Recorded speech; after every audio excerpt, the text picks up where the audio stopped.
boa tarde a todos. Inicialmente quero agradecer, Raul, o convite, realmente é uma honra enorme, e principalmente num dia como hoje, que é a homenagem ao professor Reis Veloso. E, Raul, eu nunca contei a você essa história, mas, na verdade, eu me tornei economista por conta de um vídeo do professor Reis Veloso. E foi interessante essa história. A vizinha da minha casa, eu morava perto lá em Fortaleza, eu tinha 16, 17 anos, tinha a TV educativa. A TV educativa tinha uma videoteca. Entre os vídeos que tinha na videoteca, tinha um chamado lá O Último Trem para Paris, que era originário do livro que o professor João Paulo tinha feito, e era uma série de depoimentos dele. Eu comecei a assistir aqueles vídeos, eu lembro que tinha uma namorada na época, ela disse: você está assistindo esse vídeo, esse senhor aí, essa voz assim tão peculiar, o jeito dele falar assim tão peculiar. E eu estava fascinado por aquilo. Eu disse: olha, isso que eu quero aprender, eu quero ser economista, quero entender as coisas do Brasil a partir desse vídeo que eu assisti. Era melhor do que a namorada, né, pelo visto. A namorada era bonita, mas o vídeo era muito interessante. E aí acabei fazendo economia e me interessando muito pelo assunto, e acabei depois entrando no IPEA, lá nos meados dos anos 90, e lá conheci o Raul, e o Raul, desde então, virou o meu mentor. Todas as decisões profissionais que eu tomei até hoje, desde então, o Raul me ajudou, me orientou.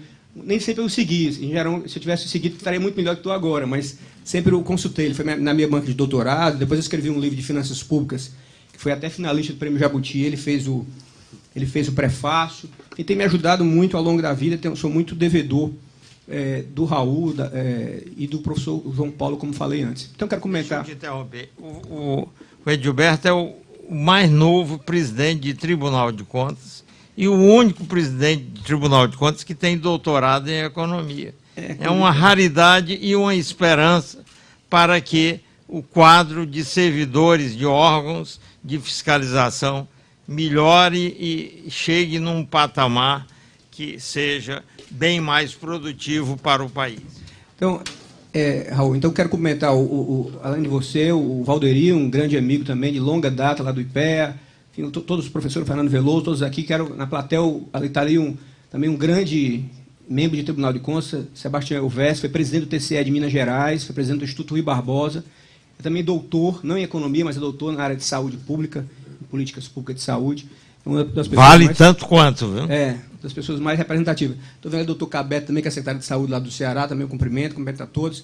E, Raul, eu acho que para algumas palavras, você me pediu assim, olha, uma visão, um depoimento de uma perspectiva de quem trabalha no órgão de controle, de quem está no Estado, ou seja, não é um funcionário, não é integrante de um órgão da União, entrega um Estado.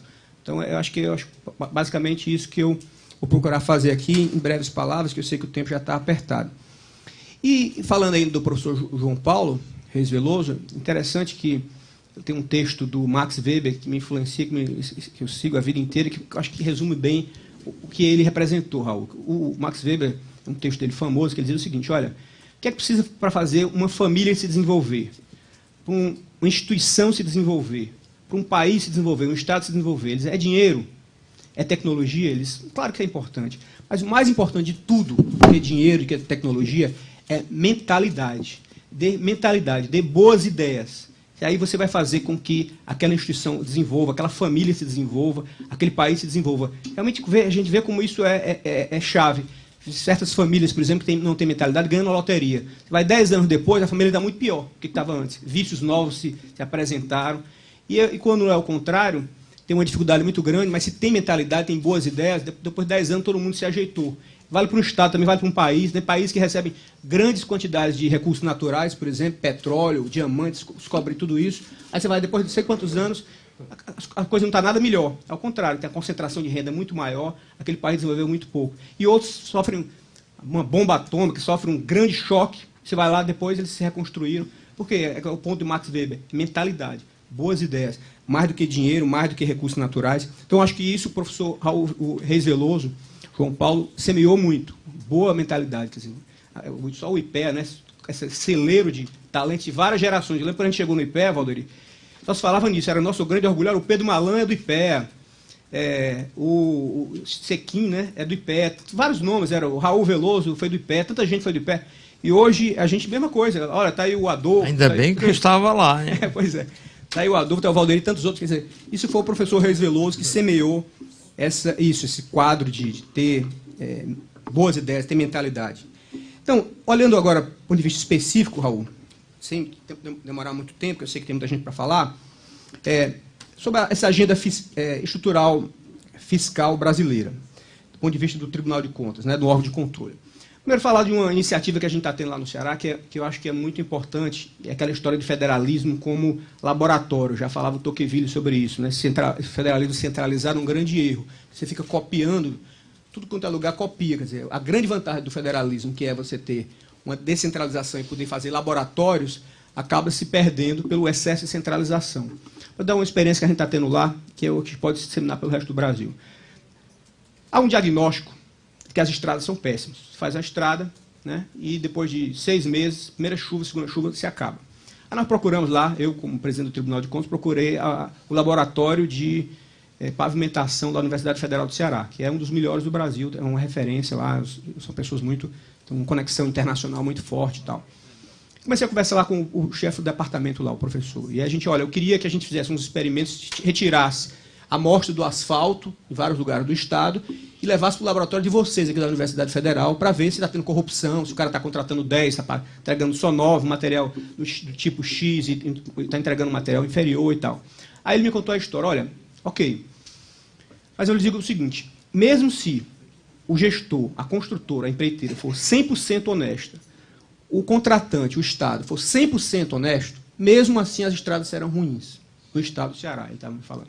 E por quê? Aí ele foi me explicar. Porque as normas, os normativos que envolvem isso, quer dizer, a especificação, eu disse a ele, puxa vida, na época eu estudei em Coimbra, fiz lá um pós-doutorado em Coimbra, depois eu enveredei pela lado de direito também, e aí eu lembro que chovia, lá o Rio Mondego lá, ficava cheio, e o trem ficava interditado, ninguém podia pegar trem, então eu tinha que ir de carro. As estradas ficavam impecáveis lá entre Lisboa e Coimbra.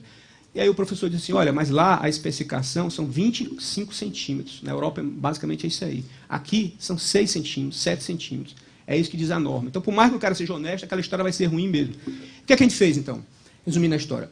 Precisamos, então, conversar. Aí se formou lá no Ceará, está se formando agora, tivemos a primeira reunião essa semana, Raul, um conselho.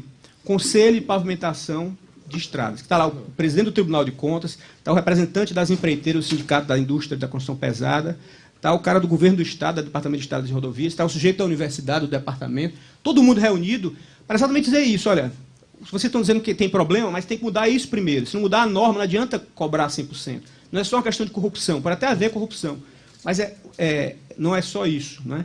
Então, quer dizer, esse é um ponto-chave, porque os tribunais de contas agora fizeram um levantamento, a pedido até do presidente do Conselho Nacional de Justiça, foi entregue já lá das obras paralisadas no Brasil. Um negócio escandaloso. Só São Paulo tem mais de 1.600 obras paralisadas. Ou paralisadas ou no ritmo muito lento. E a gente vai ver por que está paralisado. Boa parte é porque os projetos são mal feitos. Porque o Tribunal de Contas está atrapalhando, é isso? O Tribunal de Contas está criando obstáculo. Quando a gente vai olhar, gente, isso aí é aquela história do rápido e devagar. É o preconceito, aquela ideia lá do Daniel Kahneman.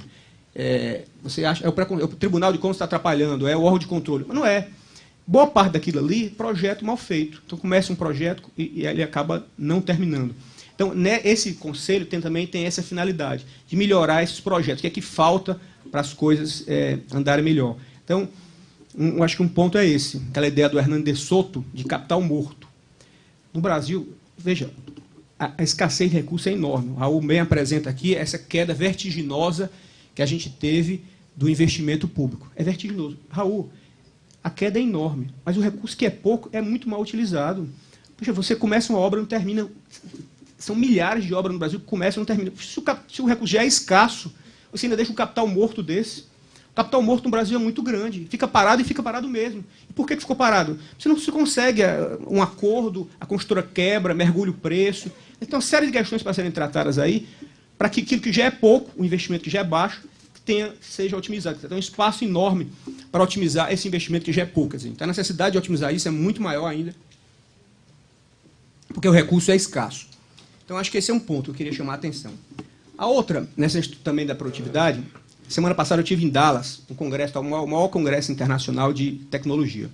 Acho que é uma coisa que a gente tem que entrar na pauta, na agenda brasileira. Gente, não dá para falar hoje no governo um governo eficiente, um governo que hoje tem uma escassez de recursos muito grande, como o Raul sempre nos ensina, e todos nós estamos vendo, com déficit gigantesco em todas as esferas, em falar em revolução de produtividade, sem falar em inteligência artificial no governo, em Big Data no governo, em internet das coisas no governo. Isso tem que ser integrado fortemente na agenda dos governos. Lá no Tribunal de Contas do Estado, Raul, a gente contratou lá uma empresa, que é a maior empresa do mundo, a SAS, foi uma licitação, e a gente está tendo assim, uma verdadeira revolução.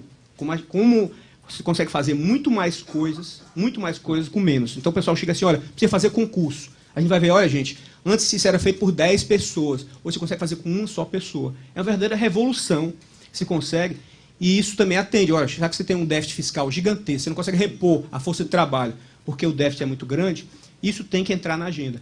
O uso do Big Data, o uso da inteligência artificial, como isso vai revolucionar os governos. A gente está tendo uma experiência prática lá, como isso é forte. Quer dizer, essa faz parte da agenda estrutural do Brasil também. Outro ponto, essa parte dos estados. Essas crises periódicas. Puxa vida, lá nos anos 90 a gente viu tantas renegociações, né? Tanto que depois acabou havendo, em 2000, a Lei de Responsabilidade Fiscal. Aí nos anos 2000 de novo, agora de novo. Quer dizer, é uma história que só é um filme que vai se repetindo, essa história de crise dos estados.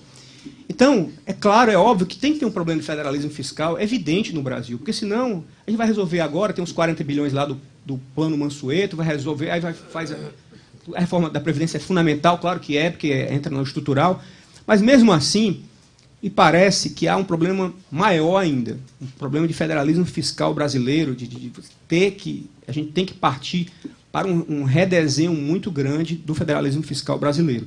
Os estados têm que ter maior autonomia. Quem está no Estado, agora eu trabalhei muitos anos na União, 12 anos na União, agora eu fui para o Estado e vejo como os estados são amarrados. Como precisa ter muito mais... O Raul sempre diz, ele não é um Estado, é um departamento. Né? É isso mesmo, os estados precisam ter muito mais autonomia. Agora, claro, o ministro Paulo Guedes fala isso e o Valderi falou agora. Puxa vida, como é que eu vou descentralizar recursos e a União? Se está faltando dinheiro aqui. Se o déficit esse ano passado foi 108 bilhões, esse ano vai ser 139 bilhões. Está faltando dinheiro para mim, como é que eu vou dar mais recursos para o Estado? Não é? Como é que eu vou descentralizar receitas? Mas o fato é que tem que haver um rearranjo no Brasil, mas com uma cláusula obrigatória. Eu acho que tem que ser na Constituição, Raul. É proibido bailout, é proibido auxílio financeiro. Tem que ser assim. Se o Estado quebrar, quebrou. Você dá todas as condições para o Estado, para os municípios, mas com essa regra que não pode ter bailout, porque realmente isso estimula, é um incentivo muito, muito forte à responsabilidade fiscal dos estados, que a situação é muito heterogênea. Vê que o próprio estado do Ceará é o estado hoje que mais investe no Brasil, então tem que proporcionar na receita corrente líquida. É um sacrifício enorme que se faz para fazer isso. Enquanto isso, muitos outros estados não foram tão rigorosos assim, né, deram aumentos para certas categorias, mas por uma série de razões, também por questão de crise, mas, de fato, alguns conseguiram, outros não.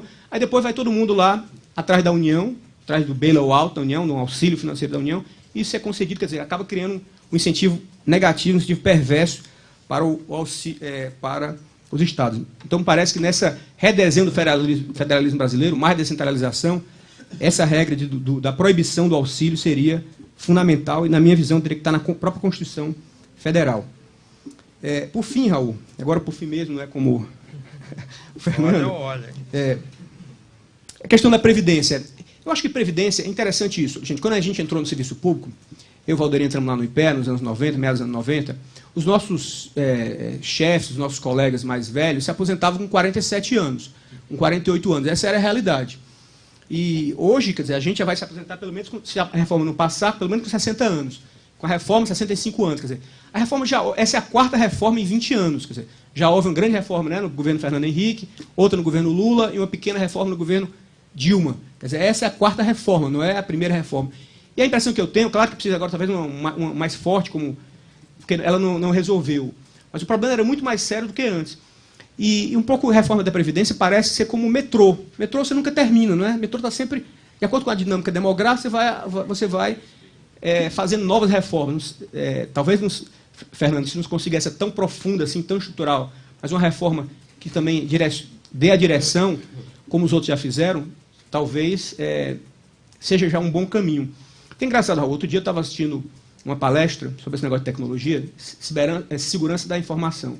Quem estava dando a palestra estava sendo chamado de comandante. Comandante isso, comandante aquilo, não sei o que e tal. Depois da palestra, eu fui conversar com ele. Esse comandante era uma pessoa da aeronáutica, que tinha 46 anos, e era dono de uma empresa. Eu digo, mas o senhor na aeronáutica pode ser dono de empresa? Não, estou na reserva. Agora, quer dizer, a regra que valia 20 anos atrás para os servidores públicos de uma forma geral, continua valendo para os militares. Ele tem 46 anos, recebeu um capital humano gigantesco, foi treinado porque ele trabalhou na segurança das Olimpíadas, um treinamento enorme nos Estados Unidos e tudo mais. Com 46 anos ele estava na reserva. Quer dizer, lá nos militares essa reforma ainda não houve, que já houve, né, muito fortemente nos demais servidores públicos. Mas lá ainda não houve. Quer dizer, era essa a nossa realidade nos anos 90. Então, acho que já avançou muito. Quer dizer, essa é a quarta reforma. E tem que avançar mais ainda. O Raul tem toda a razão. Os números mostram que a situação continua dramática. Mas acho que passos já foram dados e acho que estão sendo bem encaminhados. Obrigado, Raul. Obrigado pela paciência de vocês.